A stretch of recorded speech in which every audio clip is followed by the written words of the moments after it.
Ladies and gentlemen, it is a great pleasure and honor for me to introduce to you today Professor Solomia Pavlychko from Kyiv.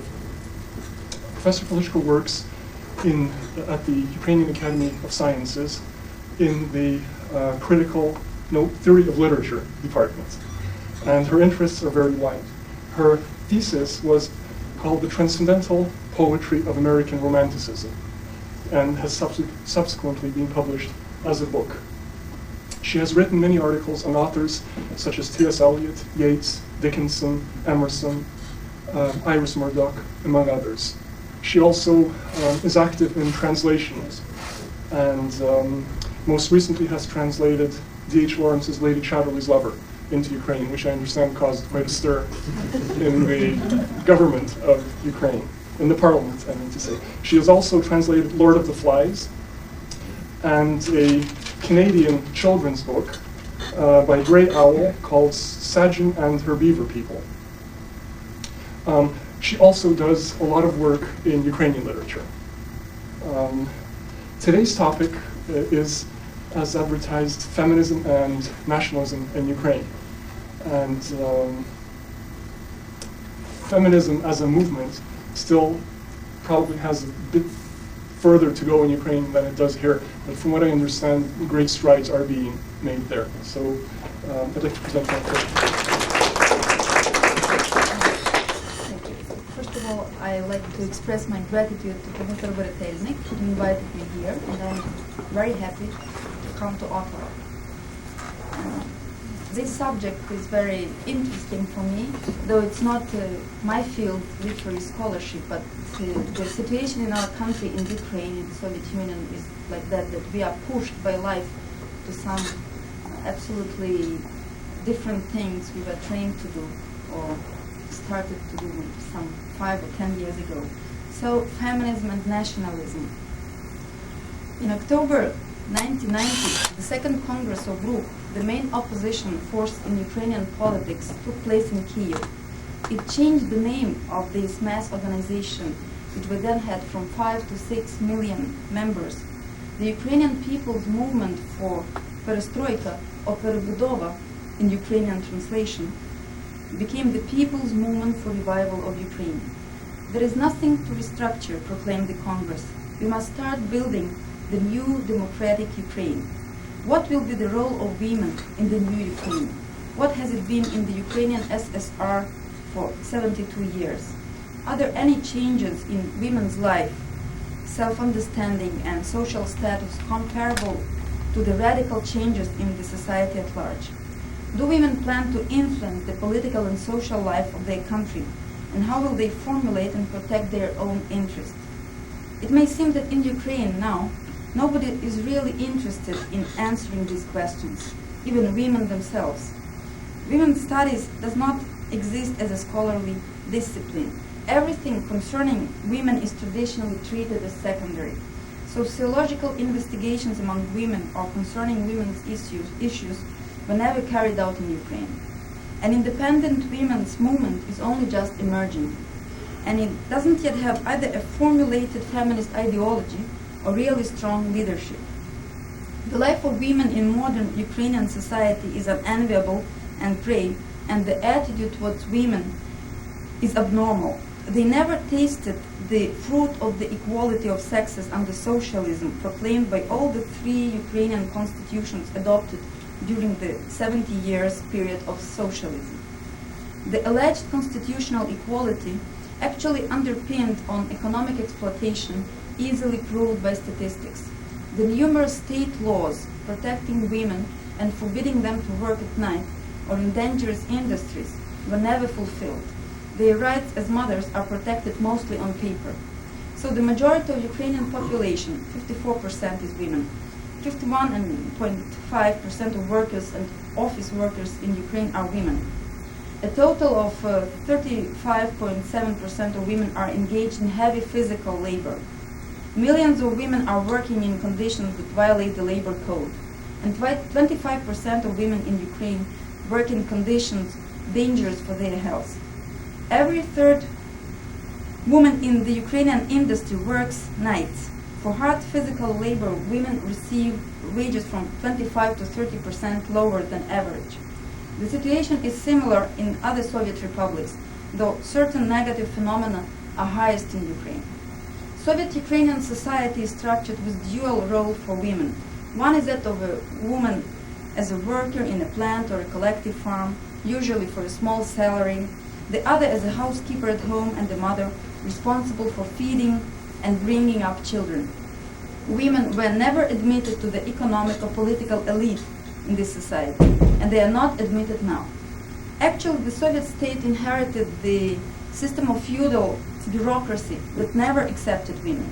Besides, the communist patriarchy was always suspicious of women in any kind of leading role.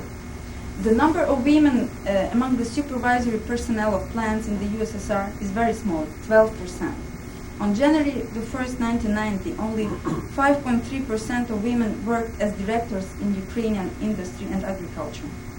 There was never a female minister in Ukraine and no prospect of having one in the nearest future. At the same time, there was feminization in certain fields and even industries in Ukrainian society.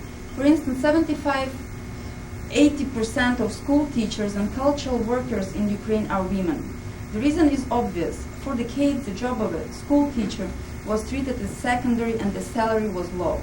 Approximately 30% of the members of the Supreme Soviet of Ukraine of the 10th convocation, it was the previous one, from 1985 to 1989, were women. This number, fixed by the Communist Party, was repeated every 5 years from one convocation to another. And it was easy to do this because the deputies were not really elected, but appointed. A woman in the Ukrainian parliament played a token, symbolic role and was not accepted in the leadership. At the same time, the very political institution, Supreme Soviet, played a secondary role, compared with the Central Committee of the Communist Party and even the Council of Ministers. That is why it became possible for a woman, Valentina Shevchenko, to be the head of the Ukrainian Supreme Soviet in 1985-1989. Her position, however, never reflected the equality of the sexes, but served merely as propaganda. Besides, she never put forward any questions touching on the real situation of women in Ukraine, and was the toughest even among Communist Party hardliners in recent time. The Communist Party in general, and its Ukrainian subdivision in particular, never admitted women to its highest ranks.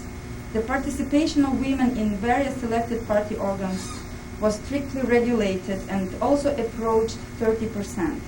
But these were regional, Raycom, city and Obcom party bureaus. As to the first Obcom and Raycom secretaries, the number was obviously far less than 30%, though this statistical information was never published.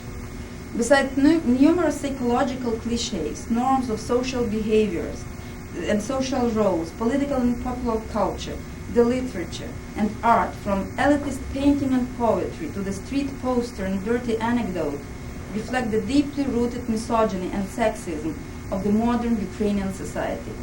This misogyny appears in different forms. Women's beauty and loving heart are idealized in poetry written by men. In fiction, women are usually depicted as emotional creatures with a longing towards true love. The walls of the underground crossing of big cities are plastered with the pornographic posters. Numerous beauty contests became the major TV entertainment.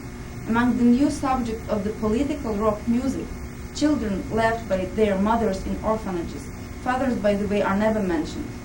We may go on and on continuing this list. Unfortunately, none of these phenomena were ever properly studied. Their roots, however, lie not only in the legacy of the 72 years of the communist regime, but also in the strong peasant ethos, Christian traditions, and in certain aspects of Ukrainian history and culture specific to a non-sovereign country. After Gorbachev came to power as General Secretary of the Communist Party in April of 1985, and Perestroika started in the Soviet Union, it was not particularly noticeable in Ukraine for the first 5 years. People joked that with Volodymyr Shcherbitsky as the head of the Ukrainian Communist Party, Ukraine would remain forever a Brezhnev sanctuary. But the process of changes, though much slower than in Moscow or in the Baltic republics, couldn't be stopped, and by 1990, it became radical in Ukraine. Actually, 1990 marked the beginning of the transitional period from the old socialist in brackets society of economic stagnation and political oppression of an individual to some sort of new democratic society in Ukraine. In 1990, the democratic forces were intellectually and politically strong enough to proclaim the idea that the society to be built in the second largest republic of the USSR supposed full economic and political sovereignty, and in the future, restoration of Ukraine's status as an independent state subject to international law. The period of swift political changes started in 1990. The first free elections to the Supreme Soviet of Ukraine took place in March. Founding congresses of the new parties and political organizations happened in the Ukrainian capital nearly every month. There was the year of miners' economic strikes and the autumn students' political hunger strike, huge rallies in the most Ukrainian cities every other Sunday, meetings, discussions, and most important, that was the year of radical shifts in people's consciousness, views, and ideas. The clichés started to crumble in people's minds, and this was the major territory of this peaceful revolution. Women progressively became involved in the ecological, educational, and cultural movement for the revival of the Ukrainian language and culture, for the protection and restoring of the Ukrainian monuments of architecture, for a safe environment. The idea of national revival of Ukrainian sovereignty and independence became the most appealing for women activists. At the beginning of Perestroika, one might suppose that women active as members of the newly formed democratic political organizations and permanent participants of huge street rallies and demonstrations would necessarily occupy at least some leading positions in the official political structures of the Ukrainian Republic. However, the results of the first free elections to the Congress of the People's Deputies of the USSR in 1989 and to the Supreme Soviet of Ukraine in 1990, the membership of women in the leadership of the ruling Communist Party and the opposition parties and organizations demonstrated that the role of women in leadership decreased. Only 39 women were elected to the Congress of People's Deputies in Moscow. This is 16.3%. Most of them were delegated by the Committee of Soviet Women. Among them, only one woman, Alla Yeroshinska, a journalist from Zhytomyr, won her position following a severe struggle with the head of the local party organization. Only one of them became the member of the Democratic wing in the Ukrainian delegation and the only Ukrainian woman member of the interregional deputies group, the official opposition in Moscow. During the first free elections in Ukraine in March 1990, only 13 women were elected to the Supreme Soviet's 450 seats. 5 of them were were running in the elections on the RUK platform and joined the opposition minority. 6 are members of the Communist Party and joined the conservative majority in the parliament. There were nearly a million women in January of 1990 in the Communist Party of Ukraine. It's 28% of members. At the 27th Congress of the Communist Party of Ukraine in 1986, 27% of the delegates were women. And in 5 years, in the 28th Congress of the CPSU, it was in June last year, only 7% were women. The reduced number of women among the Communist Party Congress delegates may suggest that women are no longer interested in party activities, and according to my own observations, are very active in resigning from the Communist Party. This mass process, I'm sure you know about this, started in the spring of 1990. The membership of women in different oppositional structures also turned out to be very small, and this is the most interesting story for me. RUK is the largest oppositional political body. Its founding congress took place in September of 1989.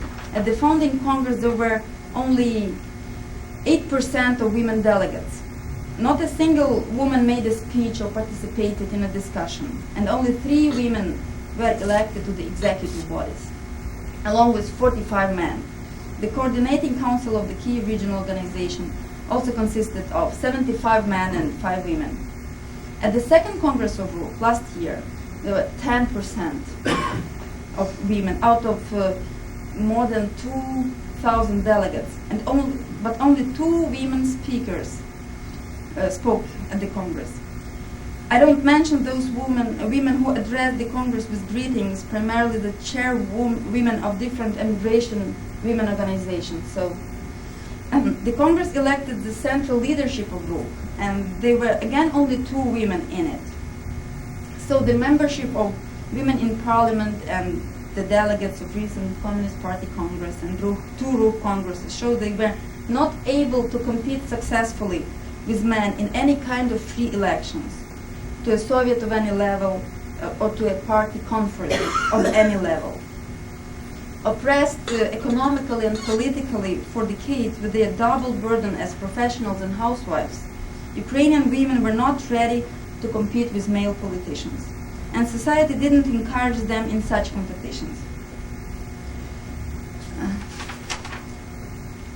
Besides, society obviously didn't want any more women politicians of the old type. During the elections to the Congress of People's Deputies of the USSR in Kyiv, 2 women workers were running for election in one of the Kyiv electoral districts. Both of them lost because people no longer trusted women deputies from the working class, usually appointed by the apparatus and obedient to its request. A female puppet who may be of the working class origin and reads speeches written in the Raikom. Such stereotypical female speeches at any major political meetings, congress, or conferences consisted usually of criticism of some minor, usually economic item, and of expression of gratitude to the party and of support to its external poetry. The tone of such speeches now changed, but the main ideas are preserved, namely motherhood and all the problems connected with it are primary for women. During 1990, the whole range of political parties was formed and officially registered in Ukraine. These parties declared themselves as anti-communist opposition. There are few women in the leadership of these new parties: Republican, Democratic, Christian Democratic, People's Social Democratic, etc. Most of the parties' documents never mentioned women's problems or interests. Only the Peasant Democratic Party paid attention to women and women's issues. In the declaration of the main principles of the Ukrainian Peasant Democratic Party, 2 sections are wholly devoted to women. First, the cult of mother and child, and one more, under the title Widows, Orphans, and Single Mothers. The authors of the declaration first urged society to take care of women and children in the contaminated environment of the Chernobyl area. But then they moved to pathetic and rather mythical statements. I quote, "The Republic must revive the ancient cult of Bereginya." This is the name for the main goddess of the home coziness in Ukraine. The cult of the mother, keeper of the family and nation. The cult of the child, whom we should protect altogether. The word cult is repeated 3 times. This general cult of women is the continuation of the traditional Orthodox cult of the Holy Virgin. The religious background is very strong in the declaration. It even finishes with a section called prayer. And the cult of Ukraine, traditionally associated with a whole range of female images from folk and romantic poetry, primarily that of Taras Shevchenko, such as the widow or the mother who is left or betrayed by her ungrateful children. Then the declaration, I'm speaking about the Peasant Democratic Party, stresses the resolution to protect widows, orphans, and single mothers. And in the same section, it says that the party, I quote, takes care of the improvement of the labor conditions and safety control for men, the increase of their salary to provide them with the possibility to feed their families and to keep their health in good state. Sometimes the understanding of women's interest by the so-called rights, Communist Party bureaucrats and Democrats is strikingly similar and patriarchal in its essence. The newly elected Supreme Soviet voted for the formation of a special commission dealing with the problems of women. The full title of it is the Commission for Women's Problems, the Protection of Family, Motherhood and Childhood. The very title reflects the concept of the Commission's activities. Women's concerns are supposed to be exclusively identified with the welfare of the family and children.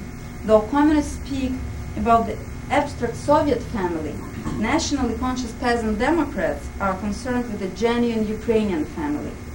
Obviously, motherhood and especially childhood must be taken care of by the state, especially when the situation is critical. And it is critical in Ukraine. I have the enormous statistic about the thousands of orphans there are 70,000 of orphans in Ukraine now. So the situation is really critical and very bad. And the material state of these children's homes is absolutely dreadful. And medical care in the maternity hospitals is another big problem. The mother mortality, the infant mortality rate in Ukraine is rather high. The best treatment for this social disease, as it is understood by the Supreme Soviet in general and some political spokesmen in particular, is to help women to return home to their primary and natural obligations. During the debates on the title of the commission and its functions, one of the deputies said, "We should restore her women's role in the society as the main carrier of the genetic code and hereditary information about traditions, customs, culture, etc." The deputy Valery Milnyuk, the first secretary of the Odessa City Communist Party Council, who was running in the elections for the head of the Supreme Soviet of Ukraine in July 1990, when asked about his attitude towards the women's problem, said, I quote, "We shouldn't deceive and fool ourselves anymore, claiming that the emancipation saved women from slavery. A whole range of laws should be adopted which would forbid a woman to work more than 4 hours per day. That's the most urgent question. As for introducing women to political activities or economic administration, this is out of the question. Thus, emancipation is considered something evil and unnatural, and not the system of the Soviet or communist patriarchy, which gave women a false liberty, which permitted them to work physically but never admitted them to any kind of ruling elite, which never tried to persuade men that family obligations and child rearing do not lie only in the sphere of women's interests. Some politicians would like to create a false enemy called emancipation, as if unaware that Ukrainian women never enjoyed real emancipation in the Soviet Union. Emancipation and feminism are rather unpopular terms. Even 2 years ago, feminism as a notion was never mentioned. Now it is sometimes mentioned, though mostly critically. Women, except a narrow circle of women writers or literary scholars, do not know for sure what it signifies. In 1990, for the first time, they tried to start a broader debate, to study the Western intellectual experience in this field, to work out their own concepts, and to apply the feminist approach towards the phenomenal culture. The reaction of male-dominated scholarship was this attempt was rather hostile. Emancipation is nonsense. Nonsense, a respected Ukrainian literary scholar told me in a private discussion. Feminism is a dead and destructive theory, already forgotten in the West, declared a known economist and the Ruch advisor. When a woman scholar criticizes her male colleague, he may neglect her criticism. As a woman, she is too emotional and neurotic, said a member of the Ukrainian Academy, my director, by the way, after being severely criticized by a woman scholar for his works on Marxist-Leninist theory of literature. Even in the Supreme Soviet, the speaker at the session sometimes stresses that women deputies are listened to because they are women, not because they are reasonable. The general public and even journalists usually ascribe to the activities and statements of the women politicians certain mystical features of female psychology. A woman is a woman, wrote the newspaper of the Ukrainian Communist Party Radyanska Ukraina, commenting on the resignation of the British Prime Minister Margaret Thatcher, only as a decision of a true woman, ready to sacrifice her own interests to the interests of her party. The stranger thing that article was also written by a woman. However, for the first time in the history of the Ukrainian SSR, women started their own organizations with the obvious political and feminist orientation. These organizations are formed in opposition to the official women's organization of the pre-Perestroika and Perestroika period, the so-called Republican Women's Committee. For decades, it was politically conformist and operated under the control of the communist patriarchy and played secondary role. It is the old union structure with its center in Moscow and branches called Zhensoviets in every Soviet republic. There are 57,000 of these Zhensoviets, or Zhinocha Rada in Ukraine. I remember quite clearly how they were formed. After Gorbachev's speech at the 27th Congress of the CPSU, when he called on the country to strengthen the women's movement, the Institute of Literature of the Ukrainian Academy of Sciences, where I work, a research institution for literary scholarship, also got a command from a local raycom to form a Zhinocha Rada, to elect its board and to report immediately to the raycom about the results. It caused certain animation in the institute. Men were inventing sexist jokes, women were embarrassed, but the board was elected and the raycom obtained the necessary information next day. From that time, nobody in the institute ever mentioned the existence of this body. So the Republican Women's Committee has its own journal, which is the single women's journal in Ukraine, published under the title Radyanska Zhinka, Soviet Woman. It was founded in 1920 and it has really big circulation, somewhere like 2 million copies. So usually it publishes poetry and fiction, usually love poetry and fiction of romance style, some general political materials, articles about Chernobyl, some economic problems of women workers of Ukrainian factories and farms, collective farms. However, it never raised the question of political equality. It has never published objective statistic and research as to the number of women employed in dangerous industries such as chemical industry, or the number of women working now at the Chernobyl nuclear station and its effect on their health. It has never raised the question of feminism, feminist theory, and feminist studies. So the first independent women's organization, which was formed as an opposition, sort of opposition to this official and conformist Zhensoviet, was the Ukrainian Women's Union, Soyuz Ukraino, which was originally founded in Lviv in the western Ukraine in 1917. Then it was a very large movement and existed until 1939, and Bolsheviks banned it. It was re-established then in last year, and statute was adopted. Later, the branches of the union appeared in Kyiv and in other Ukrainian cities. The first paragraph of this statute declares, that's the interesting thing, I quote, "For centuries, a Ukrainian woman was the guardian," again the word beregynya I mentioned, "of the home hearth, took care of the customs of the ancestors, national language, morality, ethos, education, culture, participated in the struggle for the high ideals of the Ukrainian statehood." Then the aims of the organization are formulated. The main goal of the Ukrainian Women's Union is to take care of the formation of the national consciousness, to engage women in public activities, and to elevate the spirituality of the Ukrainian women. The term beregynya mentioned in the program of the Peasant Democratic Party and in the statute of this union is relatively new and is also an offshoot of Perestroika. Probably it is one of its paradoxes. It became widespread after a popular book under the same title of the Ukrainian ethnographer Vasil Skurativsky was published. He was here, by the way, last year in Ottawa. The book described the Ukrainian rural culture and was actually written to call on people to preserve it. So beregynya is suggested as the main symbol of this rural culture.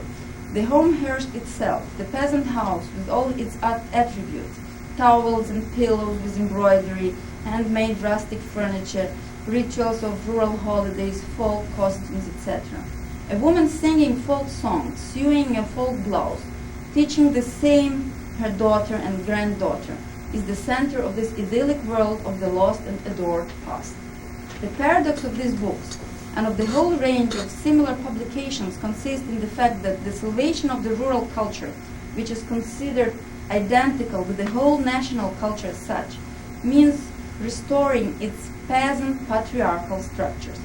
The book provides not only thorough depiction of ethnography, but also makes an attempt to revive a certain ideology.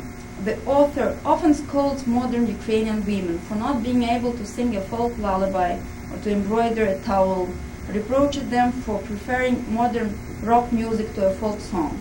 And the women, especially in the rural regions of Ukraine, are taking in such propaganda. They are eager to revive forgotten domestic industries. They believe themselves to be the only bearers of the folk culture.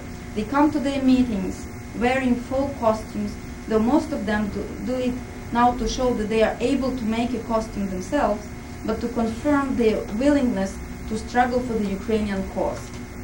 The primarily cultural and educational goal of the Ukrainian Women's Union can be explained through historical traditions.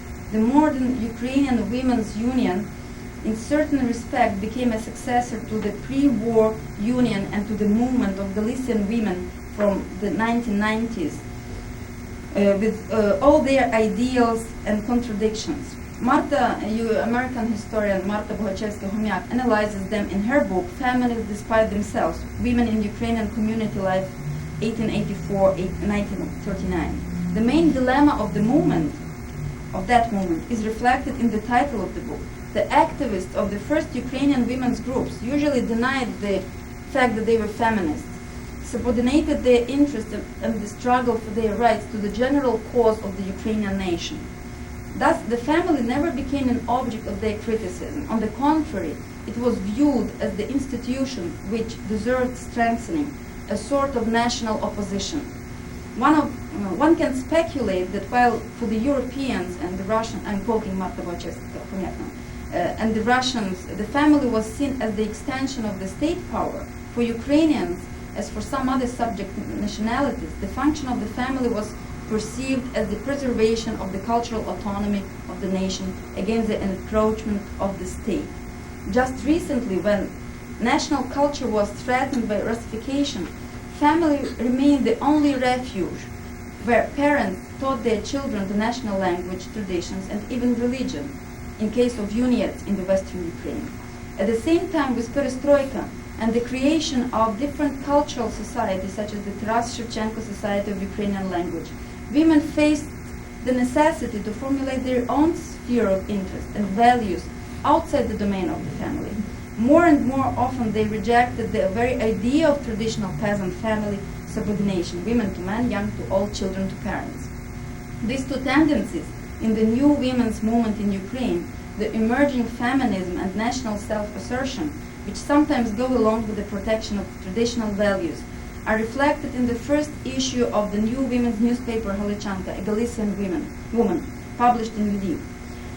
So the newspaper is planning to publish twice a month, and an editorial on the first page stressed the need to struggle for real equality.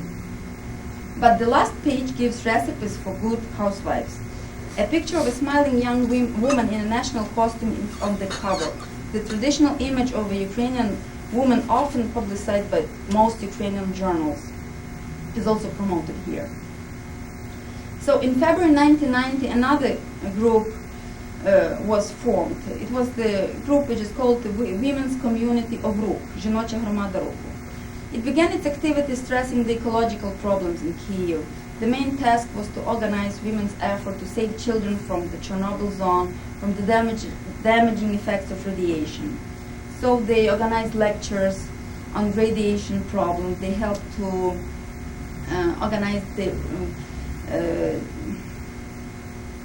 possibility for children to spend summer vacation outside contaminated areas, and many, many things of such type.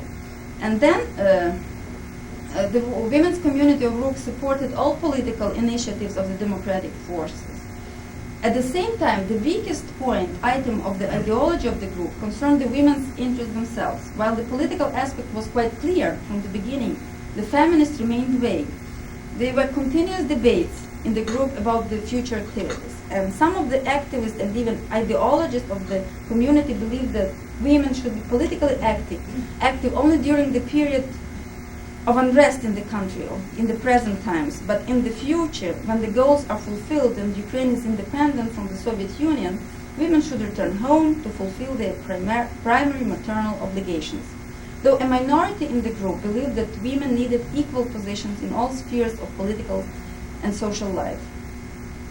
So the advocates of the first view say, emancipation is good for the West, but it is not adequate in our country when we face the danger of ecological disaster of Chernobyl and the national disaster of Russification, which in the future, if the Soviet Empire manages to survive, might reduce Ukrainian language and culture to ashes. Do we need the equality of sexes in a country which is the colony of another country? That is the big question of the moment. Larisa Skorek, a member of the parliament, formulated her attitude to this problem in an interview to a newspaper in the same fashion. Why I struggled so persistently for a place in parliament? If the editors of the Women's Journal hoped that I will say that I wanted to push the problems of women, I shall disappoint them. No, I didn't. I think that these problems are important, but we shall push them forward. The main thing is to solve the problems of the whole society, to solve the problems of Ukraine. So the contradictions of the movement, its dilemma, maybe are reflected in different articles, in the permanent debates in the community, in the articles published in literary newspapers. Nevertheless, in October 1990, the members of the women's community of Ruk established their statute, which put forward a different attitude to women's interests as such.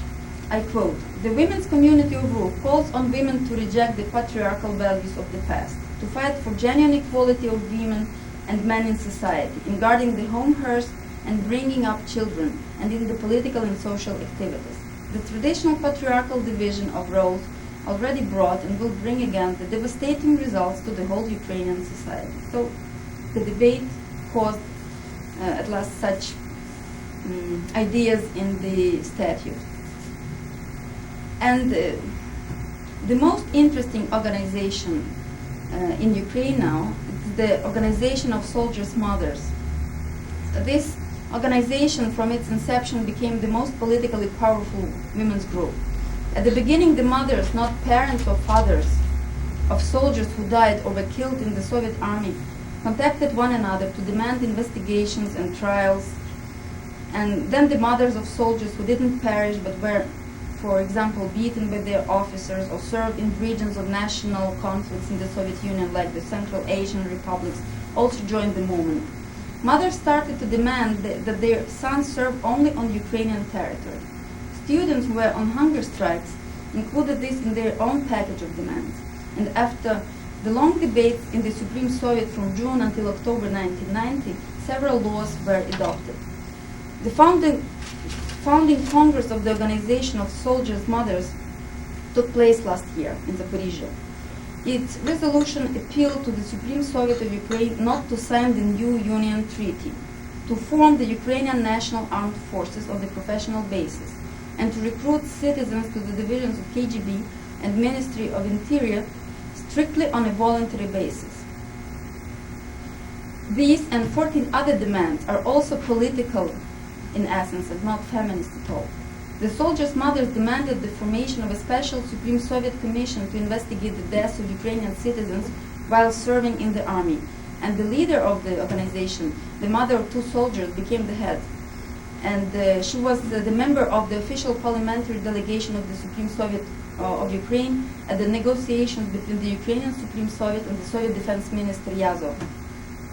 She spoke at the mission about this mission at the Second Congress of Ruk, and she said, "We are the most strong and dangerous movement because it's a women's movement." Activists of the women's community of Ruk and Ukrainian Women's Union joined the activities of the Organization of the Soldiers' Mothers. In particular, hiding deserters from the Soviet army, organizing press conferences and meetings in Kiev in order to attract more public attention to the state of affairs in the Soviet army. Paradoxically, the mothers' movement, which embraced women of different nationalities, those from eastern Ukraine are mostly Russian speakers, and their leader is Bulgarian, and of various strata, worked as intellectual collective farmers, from the beginning tended towards both feminism and nationalism. Mothers were galvanized by the will to protect their grown-up children. They addressed an issue ignored by society. They proposed a solution far from either traditional or feminist women's concerns. Never interested in any theory of liberation, they challenged society and asserted both their political maturity and ability to articulate the feminist agenda. And now I'm finishing. On the old Kiev hills, close to the ancient monastery of the 20th century Perestroika, stands a huge monument, a woman more than 100 meters high with a shield and a sword. The statue, hated by the citizens of the city, has a dreadful face full of anger. It was erected in 1980 to commemorate the 35th anniversary of the victory in the Great Patriotic War, and was meant to symbolize the motherland. This fearful, strong, and merciless goddess of the atheist society differs greatly from a timid home guardian of peasant ethos and from Holy Mary, specially worshipped by the Orthodox Christians. The woman idol with a sword demonstrates the total lack of femininity, being a symbolic woman macho of the male-dominated society. In order to survive, the Soviet women had to become such machos, mothers and housewives doomed by their men to manual labor and inferiority, who lost their femininity and instead acquired profound and unacknowledged psychological problems. The road to assuming a visible role in Ukrainian life and to developing a feminist ideology will probably take many years, but the first women's groups and the first debates of 1990 give at least some hope that Ukrainian women have already chosen it. Thank you.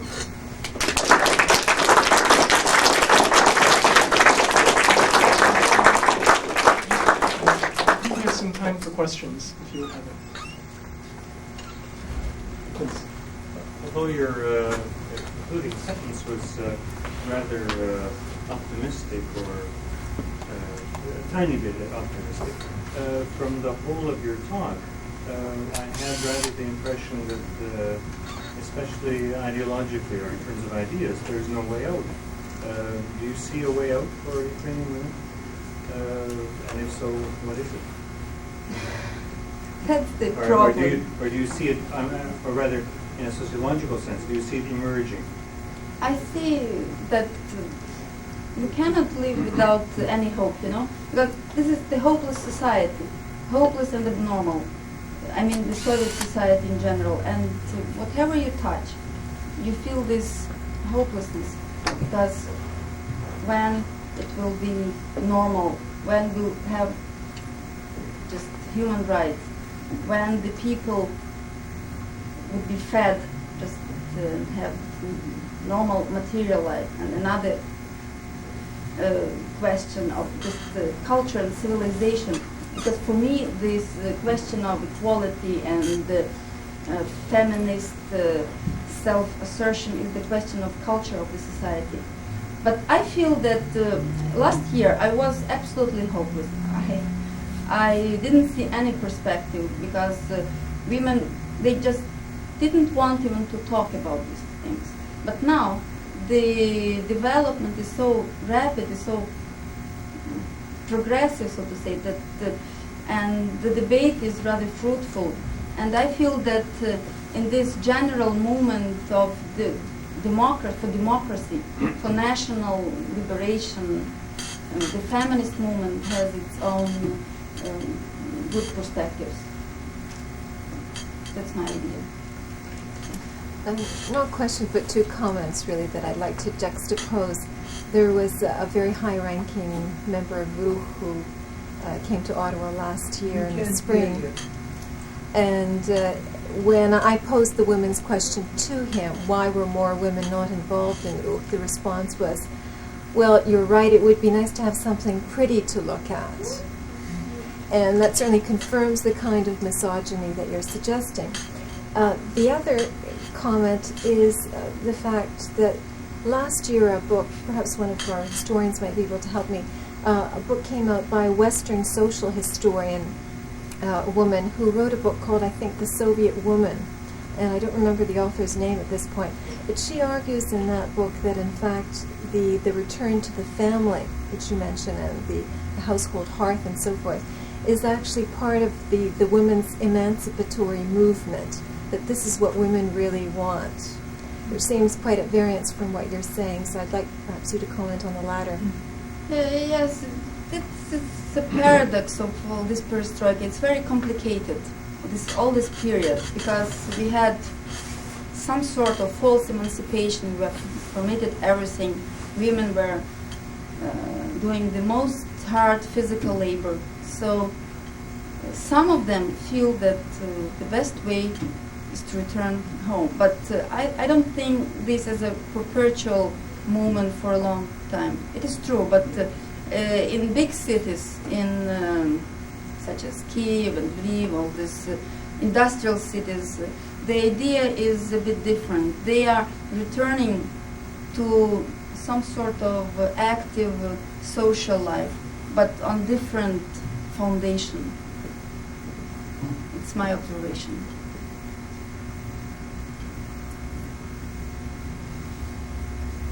In today's life, family life in Soviet Ukraine, are there any divisions or quasi-divisions of obligations or duties in the family, or a woman is in charge of everything? As far as I understand, a woman is in charge of everything. She's a wife, she's the mother. Usually she works. Usually she is trying to find some food, bring it home to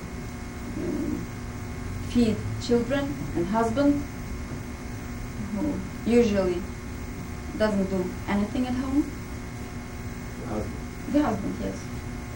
So another thing, that if you come, for instance, to Ukraine or to the Soviet Union, to Russia, you'll see women building roads and repairing some roads or highways, and usually it will be a team of women and one man who is their boss. This is the usual picture of our society. If you come to a bakery, for instance, I was in a bakery in Toronto, a bakery owned by Ukrainian, so only men worked. It was at night, men were doing things, it's hard labor. If you come to a bakery in Kiev, you'll never see a man. Maybe a director of a bakery would be a man, and all the workers working at night would be women. Just to add to that, I remember PBS about 3-4 months ago, there was a Soviet series which showed some footage, quite shocking stuff, of women working in factories, and arms on them bigger than most men in North America. They were working, making metal castings, and the acrid chemicals in the air in this place was such. I mean, they were just wearing very rudimentary cloth masks, and they sometimes they would be working without. It was quite striking footage. I guess my question is from the point of view of the formation of Ruch in Kiev, in Great Ukraine in '89. The core of that, I understand, largely came from the Ukrainian Writers' Union. Do you see the potential for women's issues within the Ruch or within any of the opposition groups in the Kiev Parliament? Do you see any potential for a core of intellectuals such as yourself who are vocal enough to really promote women's issues in Ukraine? Yeah, actually, I think that the only way is not to form or organize formally, but to have some sort of intellectual debate, intellectual discussion among people who are able, women who are able, not only women but men probably, who are able to form some concepts, some ideas, because I don't actually approve for a long time, for a long perspective, some mass women's movement which will organize all the women of Ukraine. There is the idea to form now the League of Ukrainian Women, and maybe it was formed even while it was here, just to bring together all the women's organizations. So that will be a movement. I'm interested in ideology, so to say, of feminism, not the movement just for environment, for preservation of the language, but for the thing you said, And there are some, I can count them, there are 4 or 5 women in Kiev or in the whole Ukraine who are able to say something themselves about the women issues, about theory, ideology of feminism. They are able to enlighten maybe people, because the problem is that now we must maybe start somehow even publishing some books of Western feminism, writing ourselves about the situation, the problems. Nobody even wrote about that. That's my idea of moving forward. I get the impression from what you're saying that the movement is concentrating on organization and, I guess, political involvement, whereas I see the major problem being fundamental attitudes. And whereas I see that organization will have its worth in publication, I really don't think the situation can change until a new generation can grow up with different ideas about what are men's and women's roles. And I just wanted your views on that. Yes, you are absolutely right. But the people, the women, maybe a year ago, they felt somehow they came to understanding that there was a time to gather and to talk about something at least. So they talked about national issues. They were the most burning national issues. And then they moved to something more deep for them. And this was a very interesting moment, because they started with one thing, and the idea was just together that they needed each other just for the first time maybe in Ukrainian recent history to somehow to organize themselves. And even sometimes it's even funny, because they talked about revival of Ukrainian cuisine, how to celebrate Easter, how to bake Easter bread, because only such things were ruined and banned in the country. But after these Easter breads, they started talking about more deep things. So they need this formal organization now. They need them just to have the possibility to gather, to discuss, and then I don't know even what will happen in a year or two. Something new, I think. How long do you think it'll take for men to start doing housework? Very fundamentally. Until that happens, I really can't see women's wants improving. Maybe this generation who are in their 20s, this generation is ready for this, but only in cities and towns, and specifically people who graduated universities.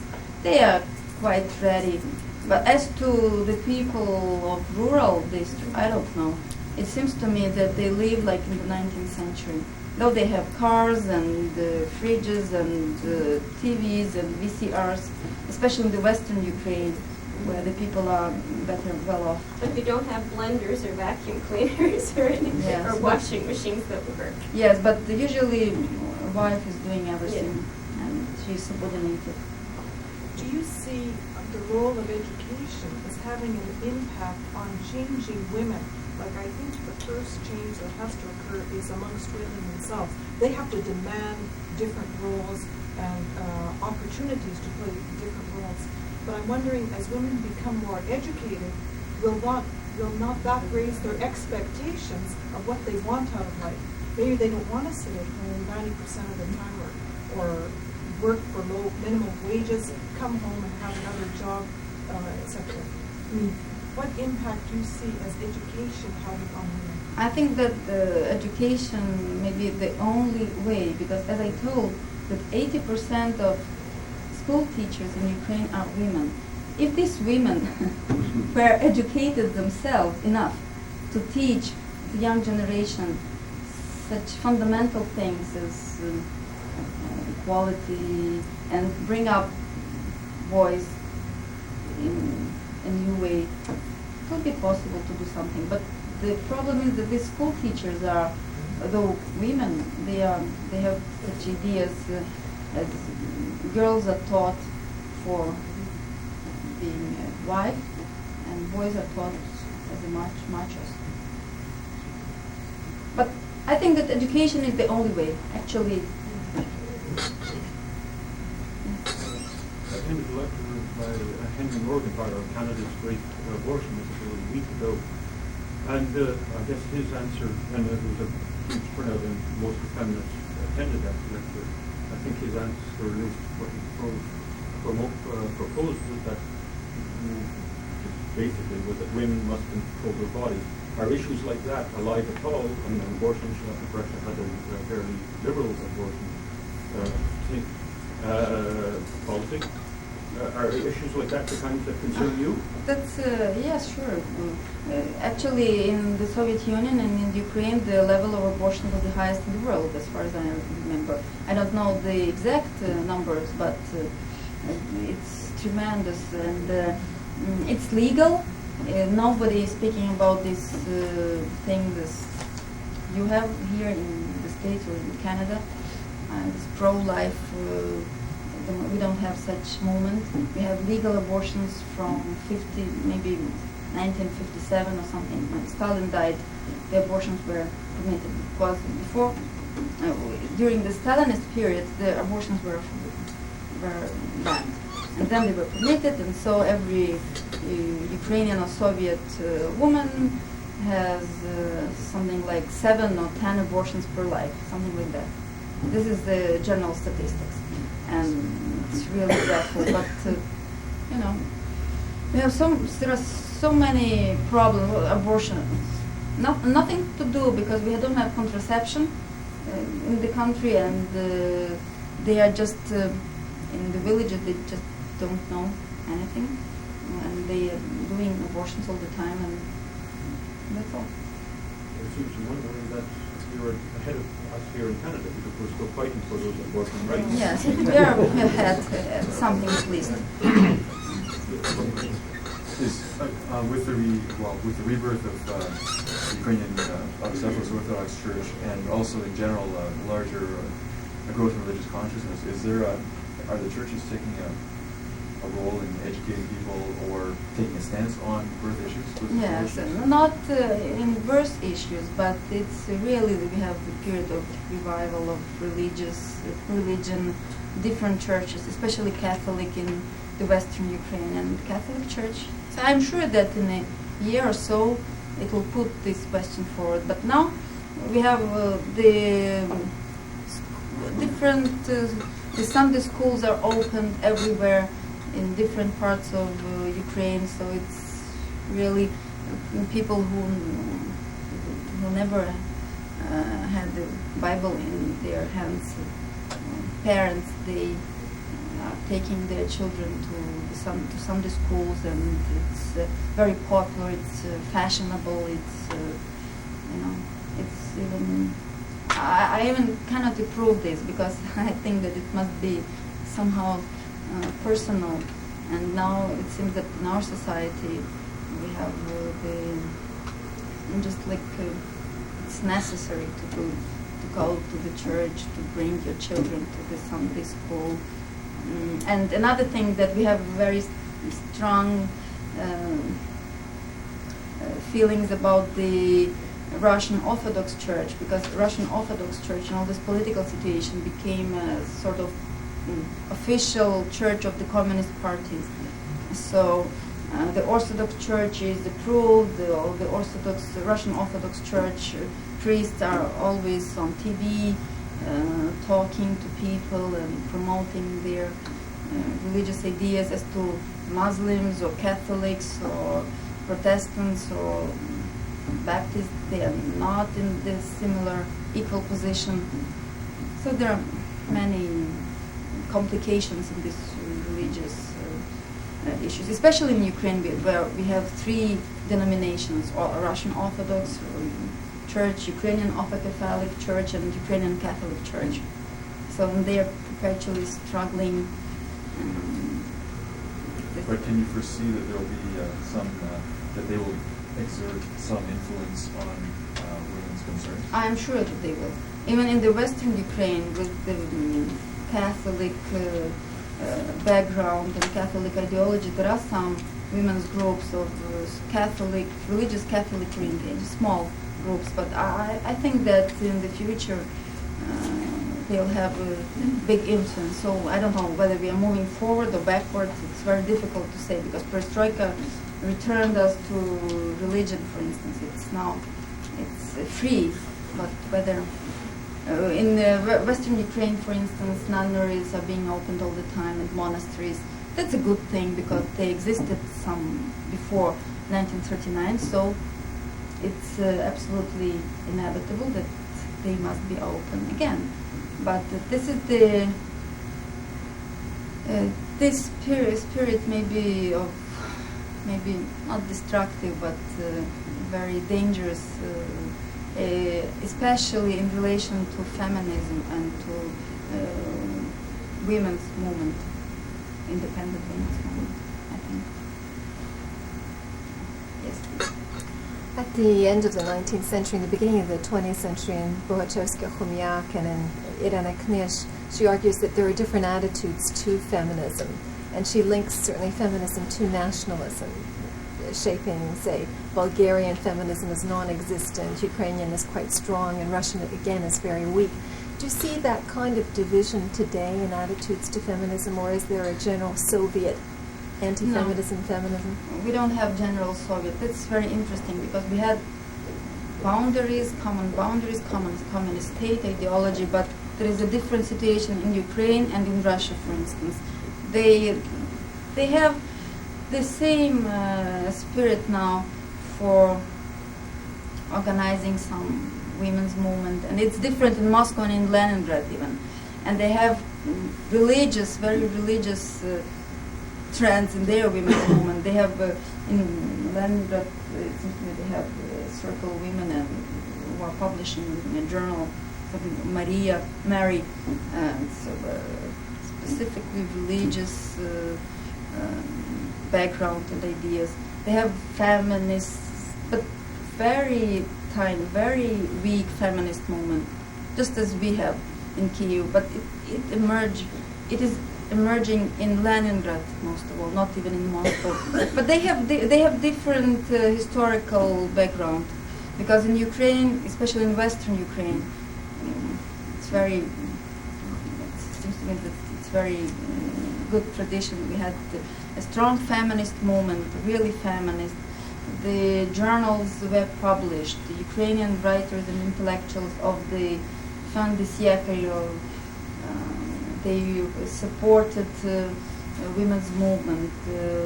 They wrote some sort of articles about emancipation, Van Franco, Pavlychko, the whole galaxy of Ukrainian writers.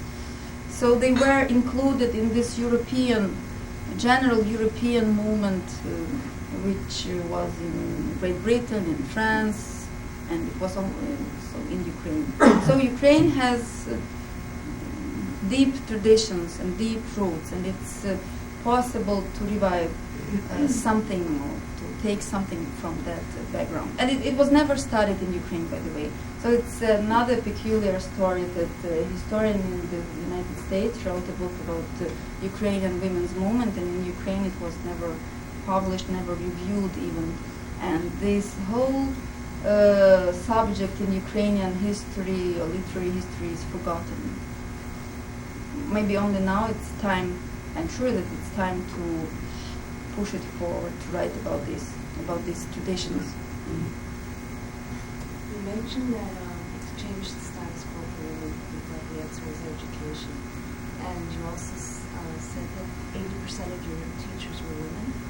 In Canada, 80% of elementary school teachers are women, and we still have too many cases where these teachers are perpetuating sexism by either encouraging boys to do one thing and girls the other, or using textbooks which have pictures or language or both with sexist messages in them. I'm just wondering, what is the education of your teachers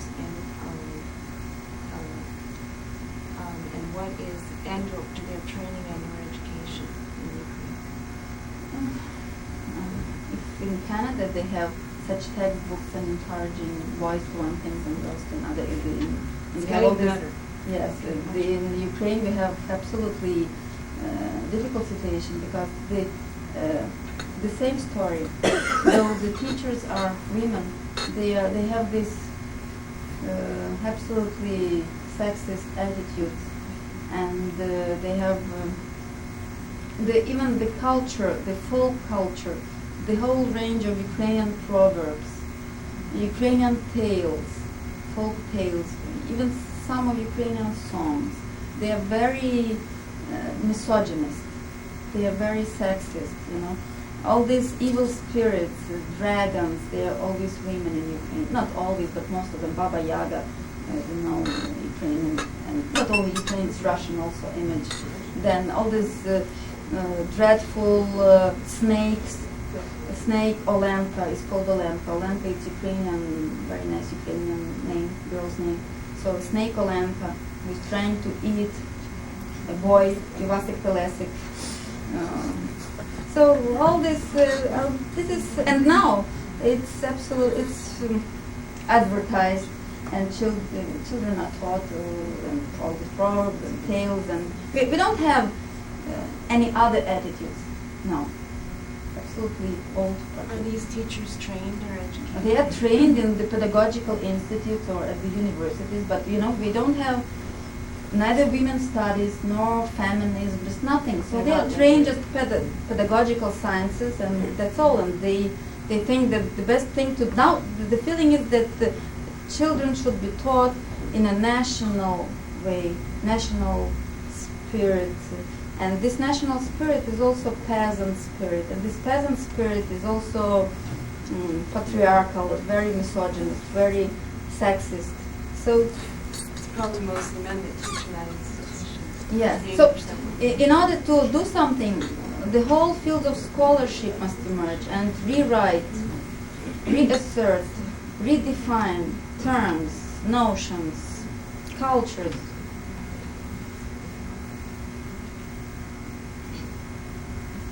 I must stand up in defense of Ukraine in that respect, I'm afraid, not in the present, but in the past.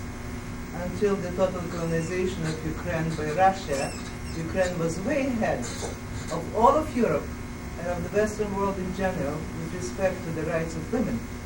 Even in the Middle Ages, Ukrainian girls were educated at par with boys. Princess Anne, who married the daughter of Yaroslav Mudry, who married a king of France, Francis I, was the only literate monarch in France.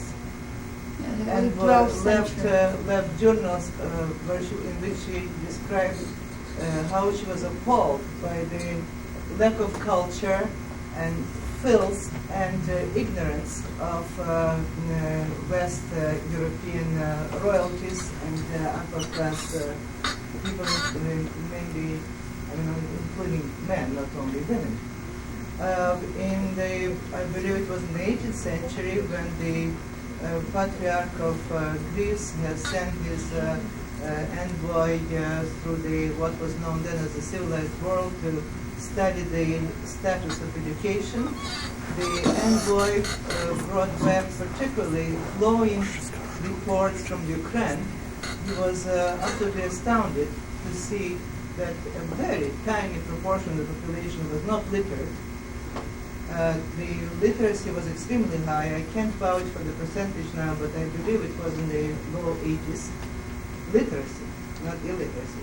And that the girls were educated at par with the boys. The educational system in Ukraine was destroyed after the takeover, after the destruction of the siege, and the takeover was practically paid. And I have some copies of the reports written by the Ukrainian Stara Hromada, Kievska Stara Hromada, again and again to the court in the 19th century, with all the statistical information about the literacy, showing how the literacy in Ukraine has been systematically destroyed by the Tsarist Russia in the 19th century. And simultaneously, of course, the literacy and education level of the women was destroyed. If you compare the literature about about the urban classes rather than the rural classes. For the 19th century, East European women, and even including the high Russian society, how they stood up to men intellectually, compare it to the little G's that you will find in British literature, in English literature of that period. Okay, I'm sorry. I am not. I don't quite agree with yeah. you. I agree that now the situation is terrible, but the situation is terrible in every respect. And when people has been reduced to a subsistence level for 70 years, interspersed with mass murders, genocides, and so on and so forth, it's very difficult to expect such a luxury item as feminism to revive quickly. Okay, I won't start a debate, but I'd like just to say that, okay, I'm not feeling that I must be proud of the fact that the daughter of Yaroslav the Great in 12th century was married to, yes, it's okay, she was married to a French king. She brought the Bible from Kiev, and all the French kings are, until the last one, were coronated and swearing on that Bible. But it was a general cause in Europe that the daughters of one king were married to sons of another kings. So as to,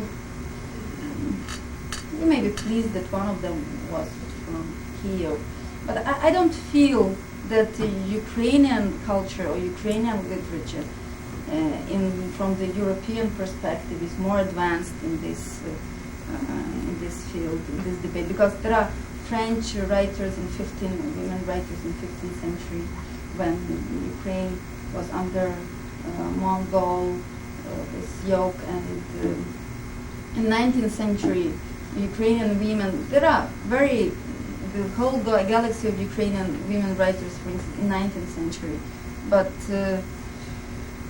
in Great Britain, starting with Jane Austen to George Eliot and on to Virginia Woolf, they have also great help. So it's not the subject to compare that we have more women writers or we have more rights. We have the place of women in Ukrainian culture is more advanced than in French or German or English culture.